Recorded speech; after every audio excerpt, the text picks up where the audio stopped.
Shalom, shalom. Uh, Giving praise to the Most High and honors and respect to King David, who is to return and to be king over Israel. I'm gonna say here, see, brothers and sisters might want to come in and chime in, and they want to dialogue. You're more than happy to come up on the platform so we can sit back and then just chill for a moment and see what's up. See if anybody gonna come in. And please don't forget to subscribe to the channel, hit that notification bell. Every now and then you said whenever I post a video, you will be able to view all content on our YouTube channel. So see what's going to happen over here. Just getting off work. Seeing what's up.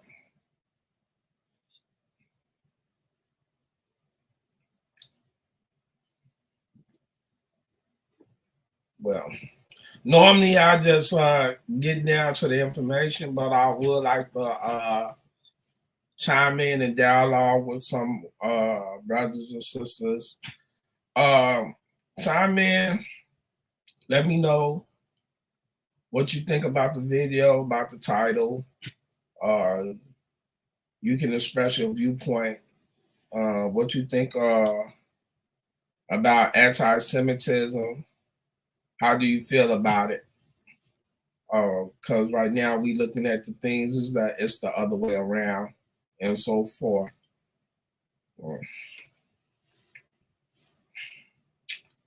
Well,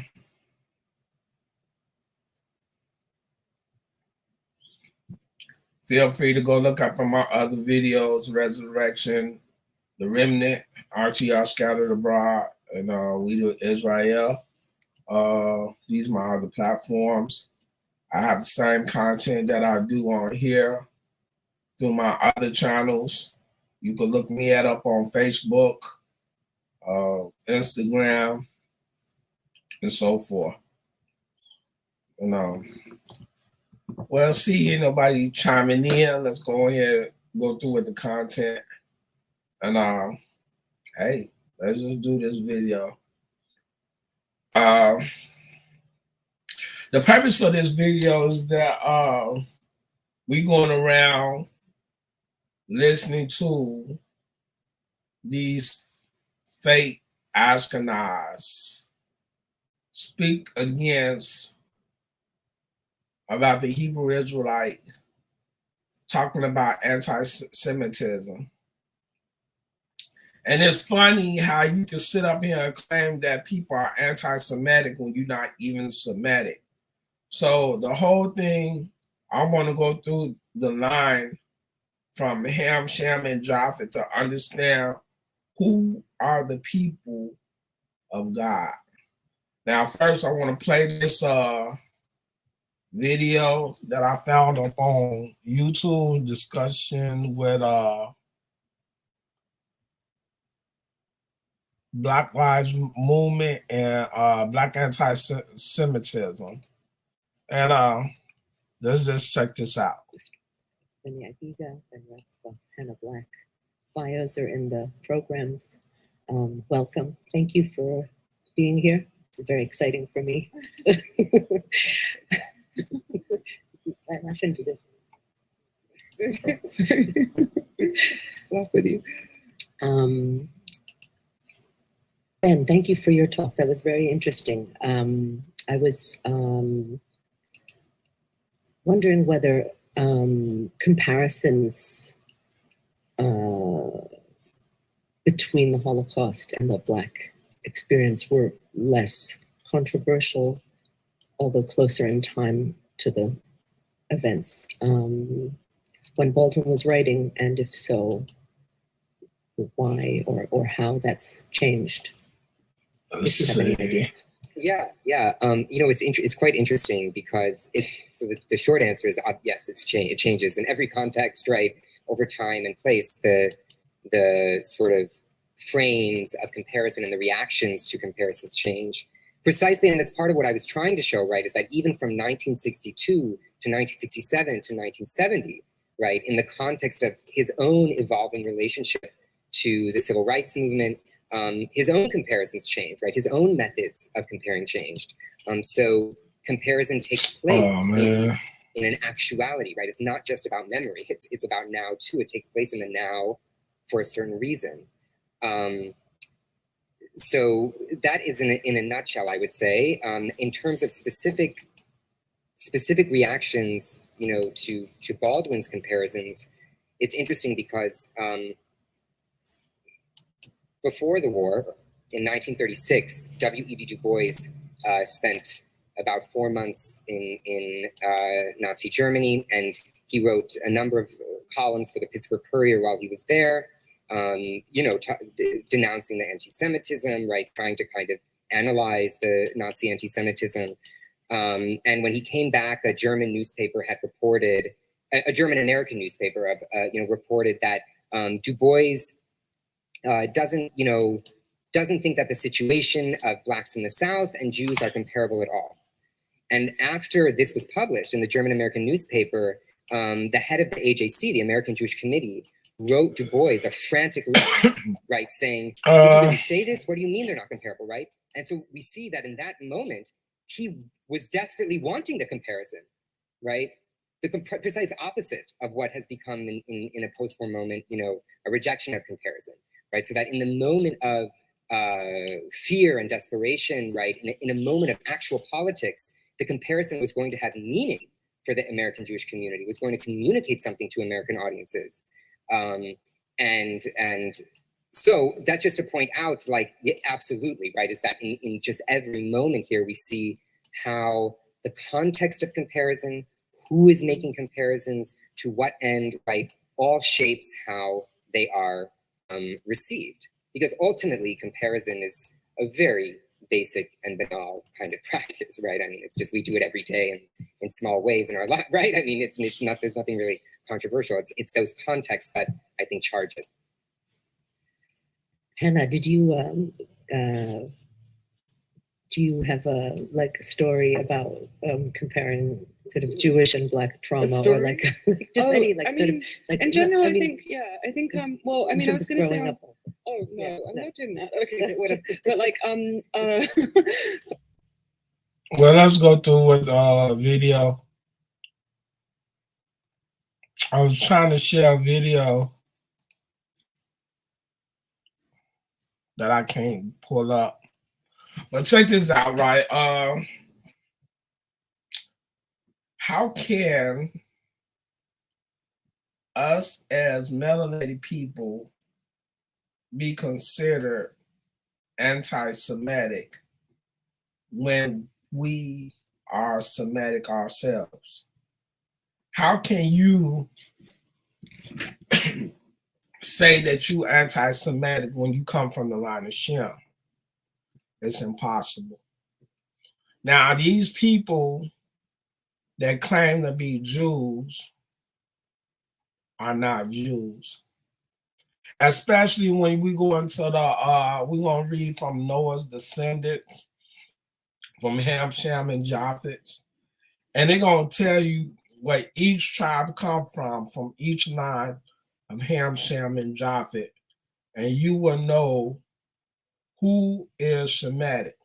Now, the thing is, if a person claims to be Ashkenaz, you do not come from the line of Shem. You are not Shemitic. All right. If you are an Ethiopian, you are not Shemitic. You come from the line of Ham. So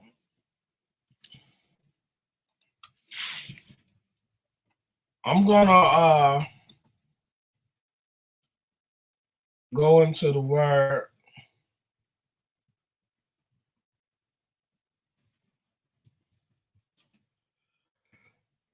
And we can read about the tribes that come from each line of Noah's sons. So I'm going to start in Genesis chapter 10. It said, now these are the generations of the sons of Noah, Shem, Ham, and Japheth. And unto them were sons born after the flood, the sons of Japheth, Gomer, and Magog, and Madai, and Javan, and Tubal, and Meshach, and Tyrus. And the sons of Gomer, Ashkenaz, and Ripta, and Torgama. Now I wanted to stop and go back to Genesis 10, verse 3, saying, the sons of Gomer, Ashkenaz, and Ripha, and Torgama. So these people that come or that claim to be Ashkenaz, it says that you are one of the sons of Gomer that come from the line of Japheth. So how can you be Semitic if you come from the line of Japheth, which is Ashkenaz is the son of Gomer? You cannot be considered to be Semitic. And it says, in the sons of Javan, Elisha, and Tarshish, Kittim, and Dodanim, by these were the isles of the Gentiles divided in their land, everyone after his tongue, after their families and their nations. So it lets you know that Ashkenaz was one of the sons of Gomer that came from the line of Japheth. So what is this thing that we have to go through about Black people being anti-Semitic when it says that Ashkenaz come from the line of Japheth? Now, if you notice, and even when you're talking about the Sephardic, you talking about Turkey, India, and so forth. These people that claiming to be Jews are not Jews. They use the thing Jews from the tribe of Judah claiming to be Jews, which is, if you know, Judah was one of the sons of Leah and Jacob. So now I'm going to read to you from the line of Ham and his sons, and we can know where the Ethiopians come from, that they are not Semitic. It said, in the sons of Cush, Seba and Havilah, and Septa and Re'ama, and Septica, and the sons of Re'ama, Sheba and Dedan. And Cush begat Nimrod. He began to be a mighty one in the earth. He was a mighty hunter before the Lord. Wherefore it is said, even as Nimrod, the mighty hunter before the Lord. And the beginning of his kingdom was Babel, and Erech, and Akkad, and Calneh, in the land of Shinar. Out of that land went forth Asher, and built of Nineveh, and the city of Rehoboth, and Calah. And Racine between Nineveh and Calah, the same as the great city.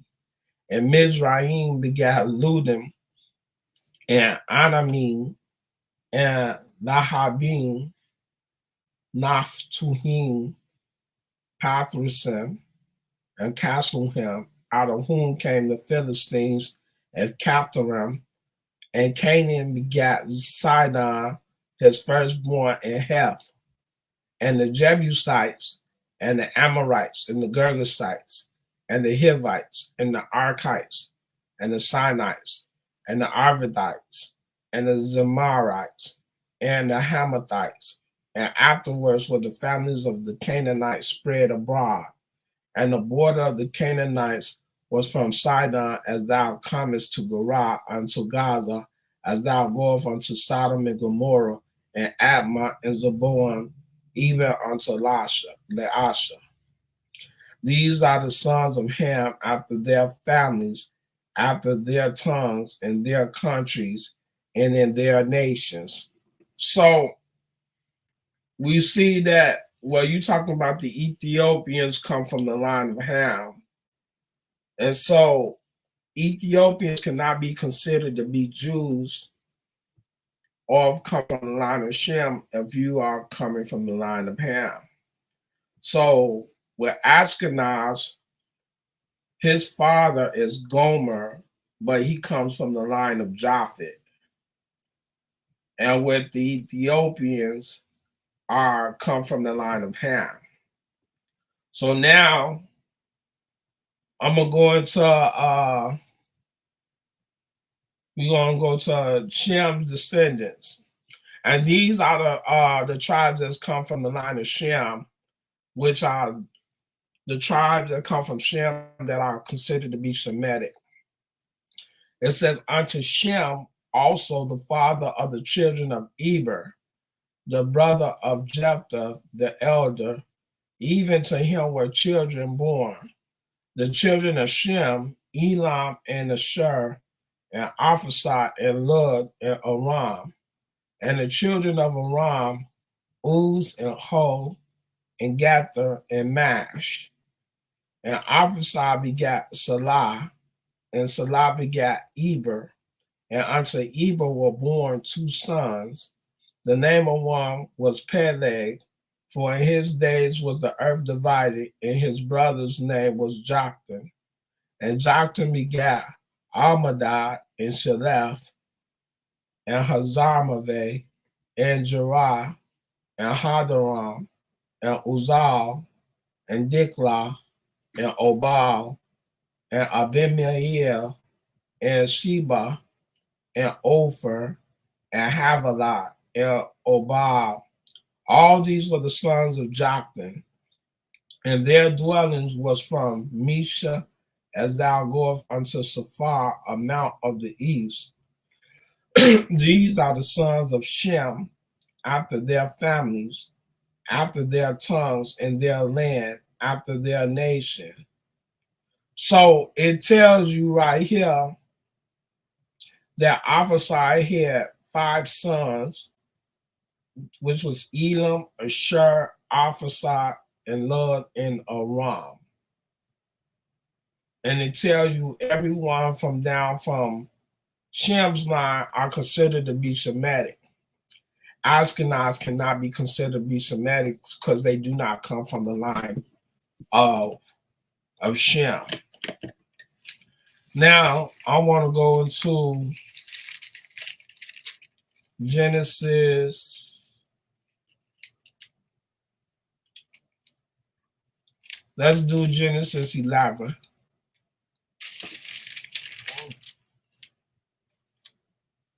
Genesis 11 is going to give you more confirmation about the line of Shem and where they come from. It says, and the whole earth was of one language and of one speech. And it came to pass as they journeyed from the east that they found a plain in the land of Shinar, and they dwelt there. And they said one to another, go to, let us make brick and burn them thoroughly. And they had brick for stone, and slime had they for mortar. And they said, go to, let us build us a city and a tower whose top may reach unto heaven, and let us make us a name, lest we be scattered abroad upon the face of the whole earth. And the Lord came down to see the city and the tower, which the children of men built.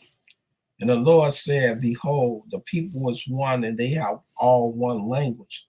And this they begin to do, and now nothing will be restrained from them, which they have imagined to do. Go to, let us go down, and there confound their language, that they may not understand one another's speech.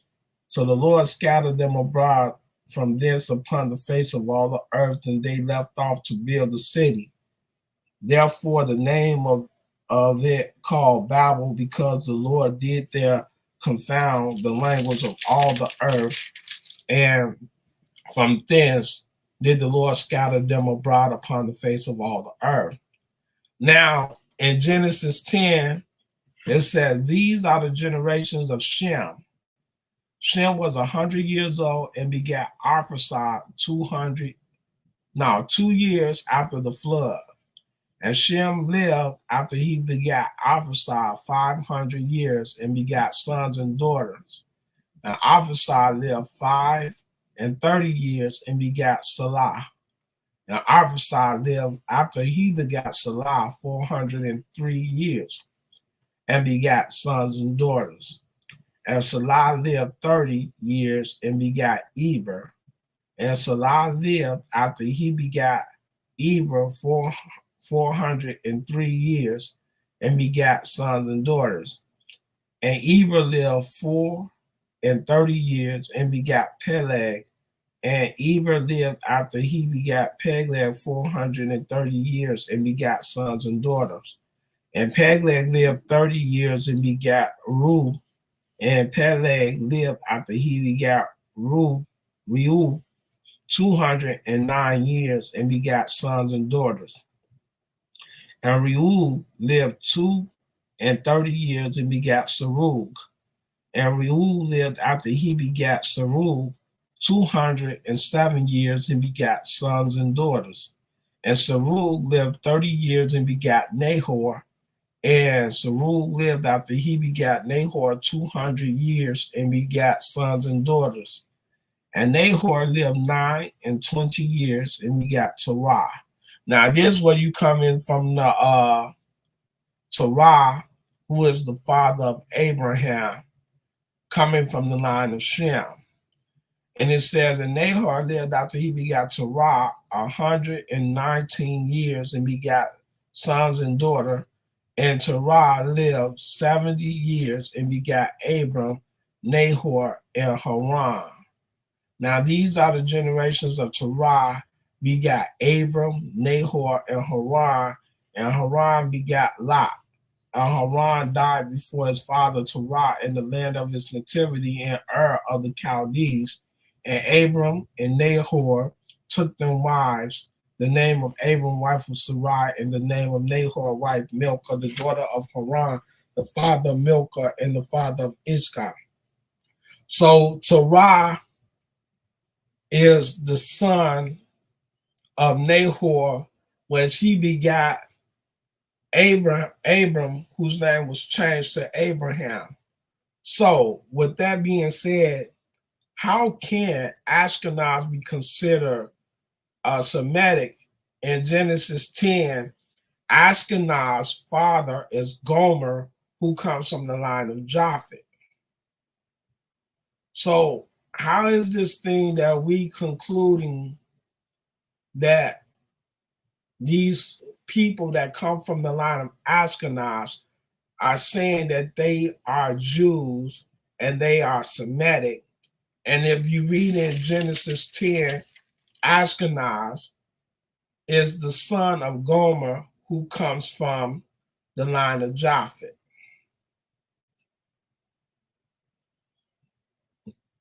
So I wanted to show you a video that they was doing about they was making commercials about anti-Semitism, and I wasn't able to share it, but I wanted to be able to share it about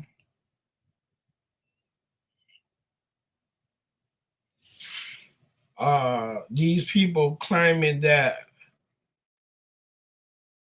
black people are being anti-Semitic. And these people do not come from the line of Shem at all.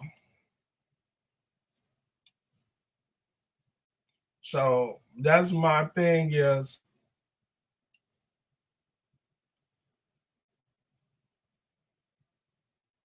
how can you be anti-Semitic if you don't come from the line of Shem? Expired. It's a lot of house. Hope you can keep it clean. At least Geico makes bundling our home and car insurance easy. Let me see if this easy. will Go work. to geico.com. The Simon Wiesenthal Center wants Southwest Airlines to apologize to the Jewish community after a photo surfaced of a passenger wearing a crown with anti-Semitic remarks on it.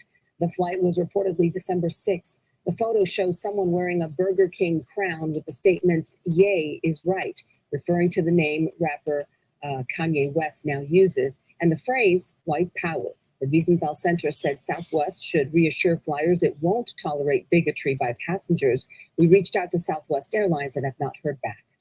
Hello, I'm Mark Brown. Get more great ABC7 content by clicking the subscribe Well, YouTube channel. I'm not able to show it, ABC7 Los Angeles. but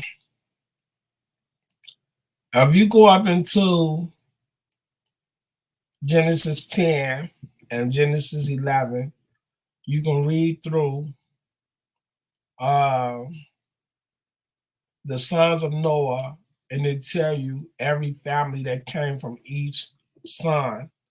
Ashkenaz is the son of Gomer, who comes from the line of Japheth. Therefore, Ashkenaz cannot be considered Semitic if they do not come from the line of Shem. Abram come from the line of Shem. His father was Terah, fathers was Nahor. That comes from the line of Shem. So the whole point of this video is to shed light and information on when you talk about people being anti-Semitic and you don't come from the line of Shem, you cannot say that us as melanated people are claiming to be anti-Semitic when we are Semitic. We come from the line of Shem. The Ethiopians are not Semitic. They come from the line of Shem. The Sephardic people come from the line of Japheth. So when you look up in the word, it's just like people trying to cling on to the covenant and they have no ties for it. But the Most High talks about when Israel come into the fold, that all nations will be up under the covenant. And if we can read that coming up under the covenant does not make you a Jew, you are still considered who your father is. If you look up in Exodus 12, verse 49, the Most High said, one life shall be to him that is homeborn and unto the stranger that sojourn among you.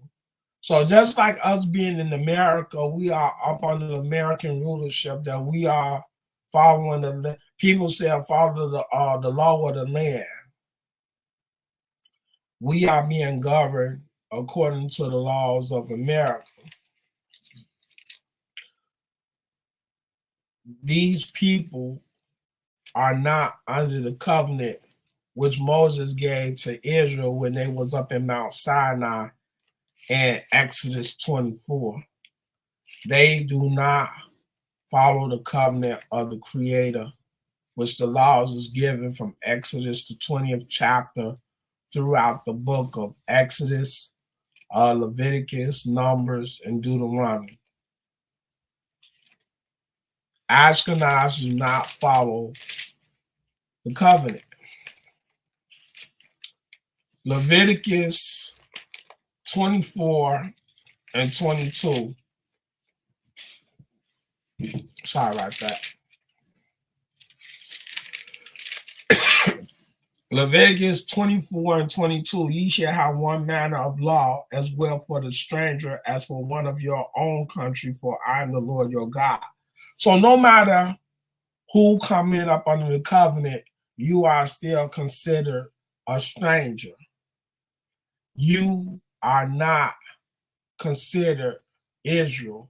You are from your father's seed, which the Most High said that they claim their house to the pedigree of their fathers in Numbers 1 and 18. Therefore, Ashkenaz's father was Gomer, who come from the line of Japheth, does not make him Shemitic, does not make him a Jew up under the covenant. He is considered still to be Ashkenaz under the line of Japhet, following the laws of the covenant. Numbers 15 and 15 states that now it says, let me see if this is the right one. Numbers, the 15th chapter, and the 15th verse says, one ordinance shall be both for you of the congregation and also for the stranger that sojourneth with you, an ordinance forever in your generation as ye are, so shall the stranger be before the Lord.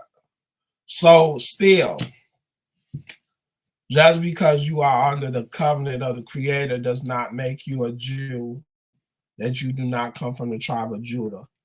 You are still considered who your father are.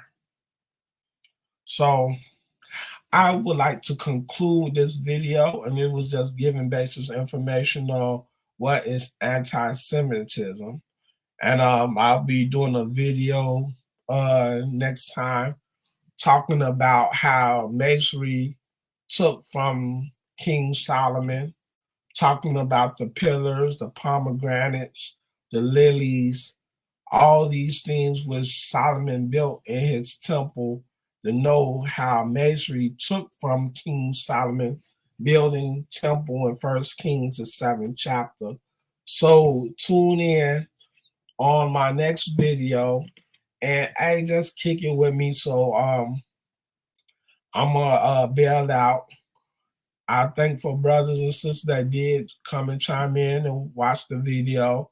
If not, again, check me out on Resurrection, the Remnant, RTR Scattered Abroad, and We the Israel. I'm also on Facebook.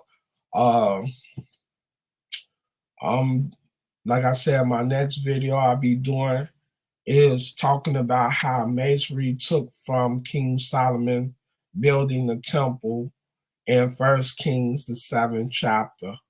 And this is talking about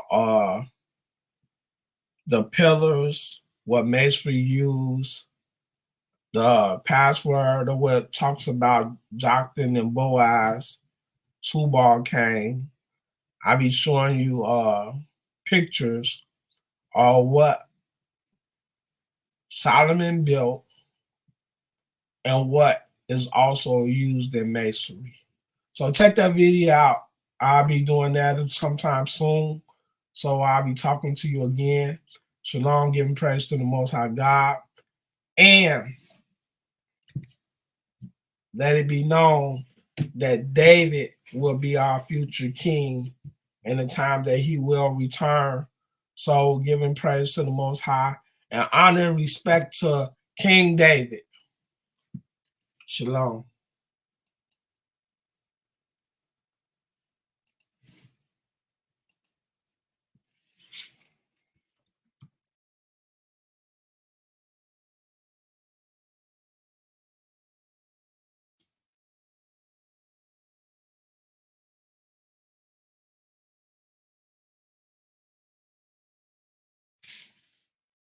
Let it be known.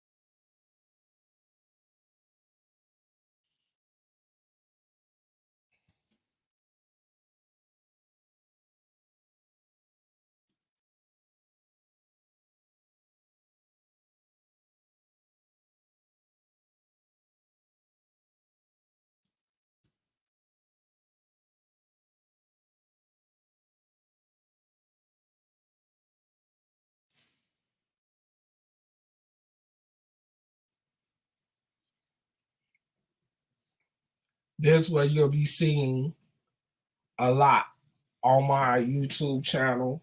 Love and praise to our God of Israel, and honor and respect to our King David. So shalom. Good night.